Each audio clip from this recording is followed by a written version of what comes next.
Students, आज हम बात करेंगे प्रोपेगेशन ऑफ एक्शन पोटेंशियल, अर्थात एक्शन पोटेंशियल का मूवमेंट नर्व फाइबर पर किस प्रकार से होता है।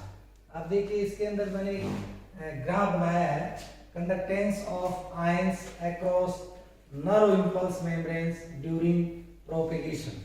आप देखिए अर्ली स्टेज के अंदर ये जो है ये टाइम इन मिली सेकेंड, 1, 2, 3 और 4 मिली सेकेंड, और ये जो है ये वोल्टेज ऑफ कंडक्टेंस, जो एक्शन पोटेंशियल का जो मान है, नेगेटिव पॉजिटिव चार्ज आयंस के अंदर जो डिफरेंस है वो मान है। आपको पता ही है कि सामान्य अवस्था में या रेस्टिंग मेम्ब्रेन पोटेंशियल स्टेट के अंदर जो रेस्टिंग पोटेंशियल मेम्ब्रेन का जो मान है वो -70 मिलीवोल्ट होता है। ठीक है, इसके बाद आप देखिए जैसे ही Ni आएगा तो Ni आते ही आप देखिए Ni आया तो ये ऊपर की तरफ बढ़ रहा है ग्राफ, तो ये ग्राफ बढ़ रहा है, इसका मतलब यहाँ पर जो डीपोलराइजेशन की जो वेव है उसकी शुरुआत हो गई है। तो शुरुआत हुई, उसके कारण क्या हुआ कि सोडियम आयन है, सबसे पहले सोडियम पोटेशियम पंप बंद हुआ और सोडियम आयन बाहर से ईसीएफ से अंदर आए, सेल के अंदर आए। तो जैसे जैसे सोडियम आयन अंदर आएंगे साथ ही साथ कुछ मात्रा में पोटेशियम आयन भी अंदर आएंगे, जिससे डीपोलराइजेशन की वेव को ग्राफ के रूप में दिखाया है। तो आयनों का इनफ्लक्स, सोडियम आयनों का बाहर से अंदर साइटोप्लाज्म में आना, न्यूरोप्लाज्म में आना, उसको ये दिखाया है। तो बहुत अधिक स्पाइक हाइट पर यहाँ पर पहुंच रहा है, ये पॉइंट जो है वो स्पाइक, मतलब इस अवस्था में जो डीपोलराइजेशन की वेव है वो पीक पर है, इसलिए इसका नाम रखा है स्पाइक। तो जो मेम्ब्रेन पोटेंशियल है उसका जो मान है वो -70 मिलीवोल्ट से बढ़कर +40 मिलीवोल्ट या +30 मिलीवोल्ट से +40 मिलीवोल्ट हो जाता है। तो ये जो एरिया है, ये जो स्थान है, ये वाला जो स्थान है, ये क्या है, ये डीपोलराइज्ड या डीपोलराइजेशन की वेव है, डीपोलराइजेशन की। जैसे ही डीपोलराइजेशन की वेव कंप्लीट हुई तो ये ग्राफ नीचे की ओर आना शुरू हो गया। इसका अर्थ क्या है कि अब जो डीपोलराइजेशन की वेव है वो एक पर्टिकुलर पार्ट मेम्ब्रेन उससे आगे निकल गया है, अर्थात जैसे ही डीपोलराइजेशन वेव वहां से गुजरेगी तो सोडियम पोटेशियम जो पंप है वो चालू हो जाएगा, जिसके कारण से क्या होगा कि पुनः सोडियम आयन अंदर से 3 सोडियम आयन बाहर ईसीएफ में और बाहर ईसीएफ से 2 पोटेशियम आयन अंदर साइटोप्लाज्म में, जो कि इस ग्राफ के रूप में दिखाया गया है। अब ये जो यहाँ का जो ये पार्ट है, ये वाला एरिया, ये कहलाता है, ये स्टार्टिंग द रिफ्रैक्टरी पीरियड, या हम यूँ कह सकते हैं इनिशिएशन ऑफ रिफ्रैक्टरी पीरियड,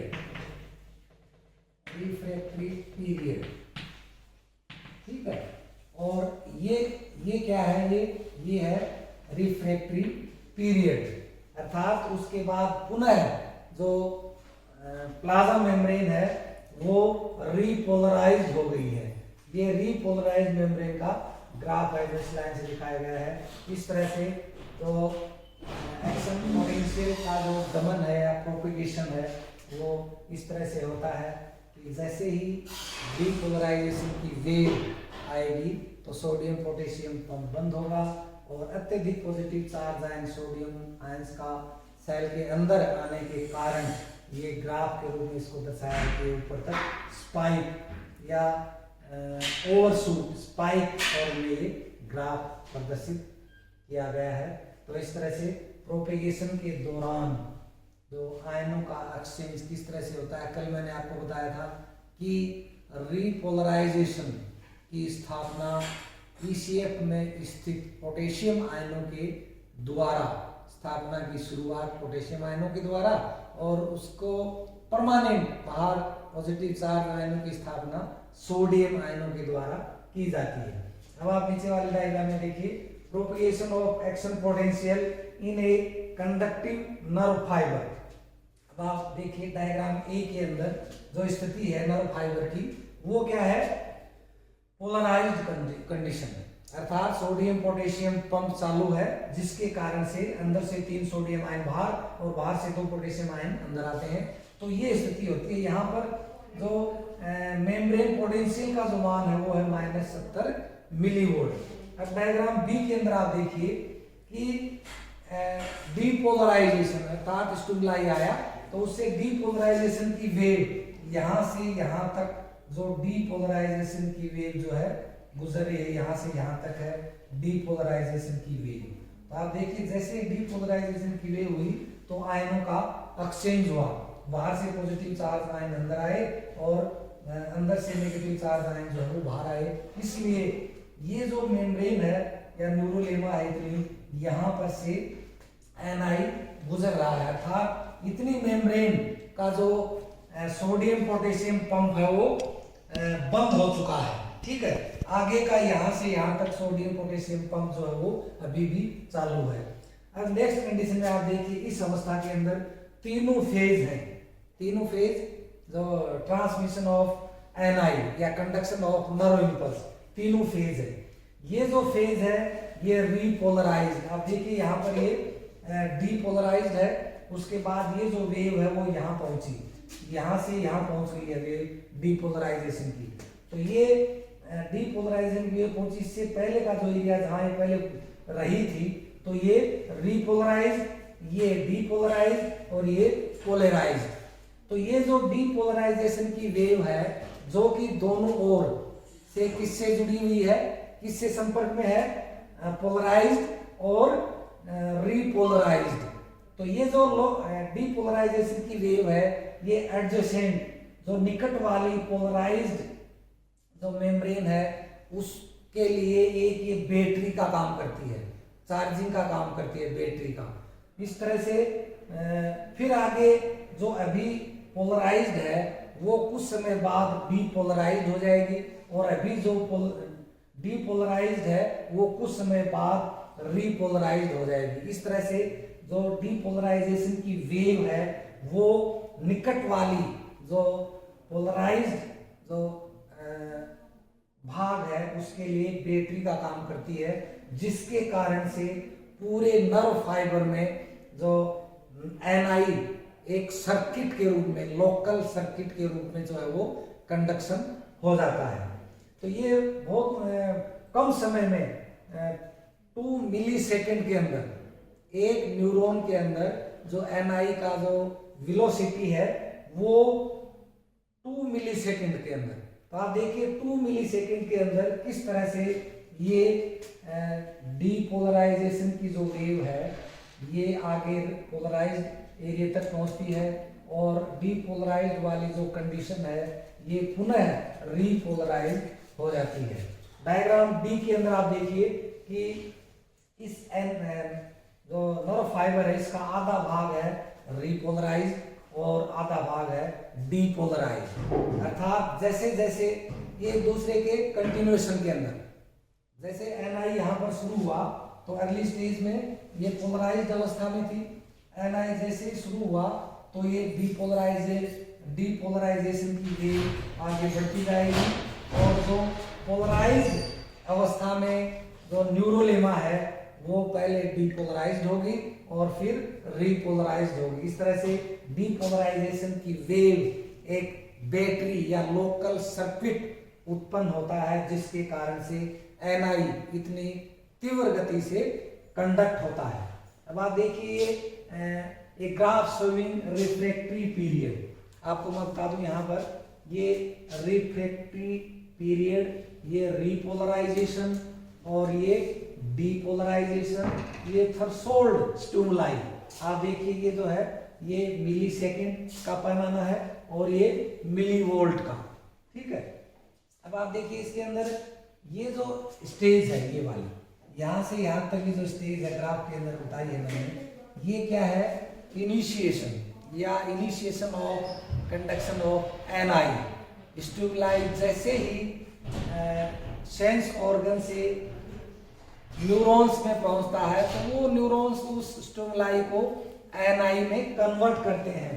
तो यहाँ से यहाँ तक का जो ग्राफ है वो conversion of stimuli into NI nerve impulse. उसके बाद आप देखिए थ्रेशोल्ड, ये थ्रेशोल्ड स्टिमुलाई कि वो मान जिसके द्वारा एक नर्व फाइबर जो है उसको स्टिमुलाई को एनआई में कन्वर्ट कर सके। ठीक है, अगर हाइपर थ्रेशोल्ड स्टिमुलाई है तो बिल्कुल रिएक्ट नहीं करेगी नर्व फाइबर, अगर लो थ्रेशोल्ड स्टिमुलाई है तो बिल्कुल रिएक्ट नहीं करेगी नर्व फाइबर या नर्व सेल रिएक्ट नहीं करती। तो ये ऑल और नन लो पर काम करता है। अब यहाँ पर देखिए थ्रेशोल्ड स्टिमुलाई मिला तो क्या हुआ, डीपोलराइजेशन की वेव की शुरुआत हुई। ठीक है, डीपोलराइजेशन की वेव शुरुआत हुई, ग्राफ ऊपर की तरफ बढ़ रहा है, अर्थात जो मेम्ब्रेन पोटेंशियल है उसका मान -80 से बढ़ रहा है, बढ़ता हुआ -20, -40, 0, 20, 30 और 40 प्लस 40 तक स्पाइक। ये जो स्पाइक कंडीशन है इम्पल्स का, ये इसकी पीक पॉइंट है। अर्थात पीक पॉइंट किसके लिए है कि सोडियम आयंस का ECF से और साइटोप्लाज्म में इन्फ्लक्स होना, अंदर आना, वो पीक होता है। ठीक है, उसके बाद क्या होगा कि रिफ्रैक्टरी पीरियड की शुरुआत हो जाएगी। रिफ्रैक्टरी मतलब जो न्यूरॉन्स है या नर्व फाइबर्स की वो पार्ट मेम्ब्रेन जो न्यूरोलेमा है उसका वो भाग जो डीपोलराइजेशन के द्वारा स्पाइक पर पहुंच गया है, अर्थात पूरे अत्यधिक मात्रा में सोडियम आयन बाहर से अंदर आ गए हैं, उसके बाद वो पुनः रीपोलराइज्ड होने की ओर बढ़ने लगती है। और इस यहाँ से जैसे ग्राफ नीचे आता है इसका अर्थ ये है कि उस न्यूरोलेमा में या प्लाज्मा मेम्ब्रेन में रिफ्रैक्टरी पीरियड की शुरुआत हो चुकी है, इनिशिएशन ऑफ रिफ्रैक्टरी पीरियड। और जैसे ही पूर्व की अवस्था में, इस अवस्था में जहां पर पोटेंशियल मेम्ब्रेन का मान -80 है, उस अवस्था में आ जाती है मेम्ब्रेन, तो वो कहलाती है रिफ्रैक्टरी पीरियड। रिफ्रैक्टरी पीरियड का इनिशिएशन होता है तब। रिफ्रैक्टरी पीरियड का अर्थ है आयंस आर इम्बैलेंस। ठीक है, आयंस आर इम्बैलेंस। इम्बैलेंस क्यों? क्योंकि डीपोलराइजेशन की वेव के कारण आयन जो है वो इम्बैलेंस हुए। ठीक है, इम्बैलेंस हुए, अंदर पॉजिटिव चार्ज आयन अधिक आ गए, बाहर नेगेटिव चार्ज आयन अधिक है। तो रिफ्रैक्टरी पीरियड के अंदर आयनों के इम्बैलेंस होने के कारण इस अवस्था में, किस अवस्था में, जब इनिशिएशन ऑफ रिफ्रैक्टरी पीरियड, उस अवस्था में अगर उस नर्व फाइबर को दूसरा स्टिमुलस दिया जाए तो उसके प्रति वो कोई रिएक्ट नहीं करेगा, कोई क्रिया नहीं करेगा जब तक कि रिफ्रैक्टरी पीरियड कंप्लीट नहीं हो जाता है। ठीक है, जैसे रिफ्रैक्टरी पीरियड कंप्लीट हो गया, इसका मतलब ये हुआ कि जो न्यूरोलेमा है वो अपने पूर्व की स्थिति में आ गई है, वो रीपोलराइज्ड हो गई है। ठीक है, जब तक कि दूसरा स्टिमुलस नहीं मिलेगा, दूसरा एनआई नहीं आएगा, तब तक ये जो न्यूरोलेमा है वो रीपोलराइज्ड अवस्था में ही रहेगी। ठीक है, अर्थात पोलराइज्ड अवस्था में ही ये रहेगी। इस तरह से आप देखिए ये रेस्टिंग पोटेंशियल पोलराइज्ड स्टेट, ये पहले बताया था मैंने। रीपोलराइजेशन की जो कंडीशन है वो है न्यूरोलेमा का अपने पूर्व की स्थिति में आना, अर्थात पोलराइज्ड स्टेट के अंदर आना। रीपोलराइजेशन का अर्थ है कि यहाँ से जो एनआई है वो गुजर चुका है। तो इस तरह से एक ग्राफ के द्वारा रिफ्रैक्टरी पीरियड को दर्शाया गया है। थैंक्स।